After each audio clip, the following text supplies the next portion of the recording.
मैं नहीं जानता अब तक आपने कितने मोटिवेशनल वीडियोस देखे हैं, लेकिन आज का ये वीडियो आपकी जिंदगी की सबसे बड़ी इंस्पिरेशन साबित हो सकता है। क्योंकि आज के इस वीडियो में मैं आपको 4 ऐसी रियल लाइफ सक्सेस स्टोरी सुनाने वाला हूँ जो आपके रोंगटे खड़े कर देंगी।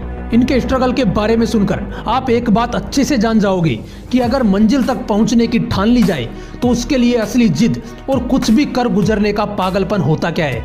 So let's start the video.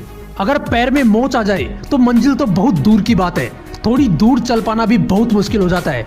लेकिन मानसी जोशी एक 10 साल की बच्ची जिसको बैडमिंटन से मोहब्बत हो गई। इस लड़की का सपना था गोल्ड मेडल लाने का। इस लड़की ने अपने आप को इतना ट्रेन कर लिया कि जब ये स्कूल में थी तभी डिस्ट्रिक्ट लेवल के चैंपियनशिप जीतने लगी। लेकिन एक एक्सीडेंट की वजह से इस लड़की ने अपना एक पैर हमेशा के लिए खो दिया। ऐसी सिचुएशन में कमजोर दिल वालों के सपने धरे के धरे रह जाते हैं। लेकिन पैर खोने के बाद भी मानसी जोशी ने जिसको गोल्ड मेडल लाने की जिद थी, एक और चीज को जन्म दिया जिसे पागलपन कहते हैं।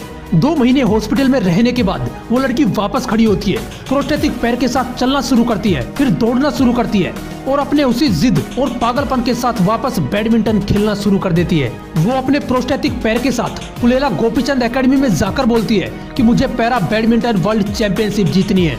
सिर्फ खेलनी ही नहीं है, जीतनी है। जिस दिन आपके अंदर ऐसा पागलपन आ गया ना, ये पागलपन ही काफी होगा पूरी दुनिया जीतने के लिए। एक पैर कटने के बावजूद भी मानसी जोशी अपने आप को इतना ट्रेन कर लेती है कि 2015, 16, 17, 18 4 सालों तक मेडल्स पर मेडल्स जीतती चली जाती है और 2019 में पैरा बैडमिंटन वर्ल्ड चैंपियनशिप में गोल्ड मेडल लेकर आती है। और वही मानसी जोशी अब तक 26 मेडल जीत चुकी है, जिसमें 7 गोल्ड मेडल भी शामिल है। ऐसी ही एक रोंगटे खड़े कर देने वाली कहानी है बैडमिंटन प्लेयर पीवी सिंधु की। 2017 का फाइनल मैच शायद हर हिंदुस्तानी को याद होगा, जिसमें पीवी सिंधु नोजोमी ओकुहारा से बुरी तरह हार गई थी। पीवी सिंधु मैच तो हार गई, लेकिन उसके अंदर की जिद और उसके पागलपन ने हार नहीं मानी। उसने अपनी प्रैक्टिस को और तेज कर दिया। पुलेला गोपीचंद एकेडमी में प्रैक्टिस करने के बाद पीवी सिंधु रोज 56 किलोमीटर दूर सुचित्रा बैडमिंटन एकेडमी में जाती और श्रीकांत वर्मा से स्ट्रेंथ ट्रेनिंग लेती। वो रोज इतनी खतरनाक ट्रेनिंग करने लगी कि उसके ट्रेनिंग के वीडियो को देखकर ही महिंद्रा ग्रुप के चेयरमैन के रोंगटे खड़े हो गए। उन्होंने कहा कि इतनी खतरनाक ट्रेनिंग मैंने अपनी जिंदगी में नहीं देखी। मैं ये वीडियो देखकर ही थका महसूस कर रहा हूँ। दोस्तों, इस लड़की ने हारने के बाद अपने आप को इतना ट्रेन कर लिया कि 2017 के फाइनल्स में, जिसमें नोजोमी ओकुहारा ने उसे हराया था, इस बार फाइनल्स में उसे बुरी तरह से रौंद डाला और पूरा मैच महज 38 मिनट में समाप्त कर दिया। इसे कहते हैं असली जिद कि साला किसी भी कीमत पर जीतना है तो जीतना है। 766 करोड़ से भी ज्यादा लोग हैं इस दुनिया में, सभी अपनी अपनी दौड़ पूरी करने में लगे हैं। लेकिन जीतता वही है जो दौड़ पूरी करने के लिए नहीं, जीतने के लिए दौड़ता है। 2019 में अचानक से एक नाम चर्चा में आया और देखते ही देखते न्यूज चैनल्स की हेडलाइन बन गया। वो नाम था भारत की रफ्तार हिमा दास का, जिसने 20 दिनों के अंदर 5 गोल्ड मेडल अपने नाम कर लिए थे। आप लोगों को लग रहा होगा ये किसी रईस बाप की बेटी होगी, इसके पास सारी फैसिलिटीज होंगी, लेकिन शायद आपको नहीं पता, हिमा दास असम के एक छोटे से गाँव में रहने वाली एक किसान की बेटी है। और फैसिलिटीज की बात तो ऐसी है कि स्ट्रगल के वक्त जूते नहीं थे इस लड़की के पास। बहाने बनाना बहुत आसान होता है यार कि उसके पास सारी फैसिलिटीज होंगी इसलिए वो सफल हो गया, लेकिन मेरे पास तो कुछ भी नहीं है। मेरे दोस्त, कमी फैसिलिटीज की नहीं है, अंदर एक जिद पालने की है जो हिमा दास के अंदर थी। जिस लड़की के पास कभी पहनने के लिए जूते नहीं थे, आज वही लड़की एडिडास की ब्रांड एम्बेसडर है। ये होते हैं असली जिद्दी इंसान जो 1000 बार हार कर भी हार नहीं मानते। लोग उनका मजाक बनाते हैं, कोई फर्क नहीं पड़ता। लोग उन्हें पागल बोलते हैं, कोई फर्क नहीं पड़ता, क्योंकि वो जानते हैं कि पागलपन नहीं होगा तो मंजिल तक नहीं पहुंच पाएंगे। ऐसी ही एक पागलपन भरी कहानी है अरुणिमा सिन्हा की, जिसने मुझे बहुत इंस्पायर किया है। ये लड़की रात को ट्रेन में सफर कर रही थी।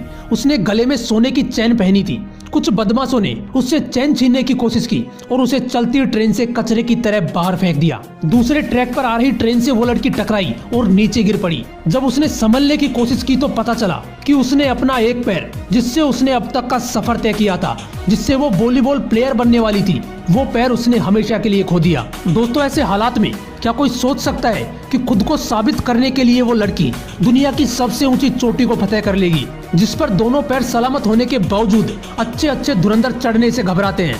लेकिन उस लड़की ने ऐसी हालत में भी अपने आर्टिफिशियल पैर से 8,848 मीटर ऊंची माउंट एवरेस्ट के साथ साथ दुनिया की कई ऊंची चोटियों पर अपने देश का झंडा फहरा दिया। और उसके बाद इस लड़की को पद्मश्री अवार्ड से सम्मानित किया गया। अरे सीखो कुछ इन लड़कियों से जिनकी डिक्शनरी में बहाने नाम का कोई वर्ड ही नहीं था। पैर कटने के बाद दुनिया की सबसे ऊंची चोटी फतेह करना, पैरा बैडमिंटन वर्ल्ड चैंपियनशिप में गोल्ड मेडल लेकर आना, बिना किसी फैसिलिटीज के 20 दिनों में 5 गोल्ड मेडल जीतना, ये एक जिद्दी, एक पागल इंसान के ही काम हो सकते हैं। इसलिए अपने अंदर के हुनर को पहचानो, अपना एक लक्ष्य डिसाइड करो और जिद्दी बनो अपने लक्ष्य को प्राप्त करने के लिए। पागलपन की सारी हदें पार कर दो। लोग पागल बोलेंगे, बोलने दो, मजाक उड़ाएंगे, उड़ाने दो। बस मन ही मन उनसे एक बात बोलना कि तुम जिस पागल का मजाक बना रहे हो वो एक दिन बाज की उड़ान उड़ने वाला है। तुमने अपने हिस्से में जमीन लिखी है और वो अपने हिस्से में आसमान लिखने वाला है। बस ऐसा मन ही मन बोलकर वहाँ से निकल जाना एक बहरे की तरह और लगे रहना एक जिद्दी इंसान बनकर। सफलता ज्यादा दूर नहीं होगी। अगर ये लोग कर सकते हैं तो तुम भी कर सकते हो। अगर वीडियो अच्छा लगा तो इसे लाइक करना और ऐसे ही मोटिवेशनल वीडियोज के लिए मोटिवेशनल विंग्स को जरूर सब्सक्राइब कर लेना। फिर मिलूंगा नेक्स्ट वीडियो में एक नए मोटिवेशन के साथ। जय हिंद, वंदे मातरम।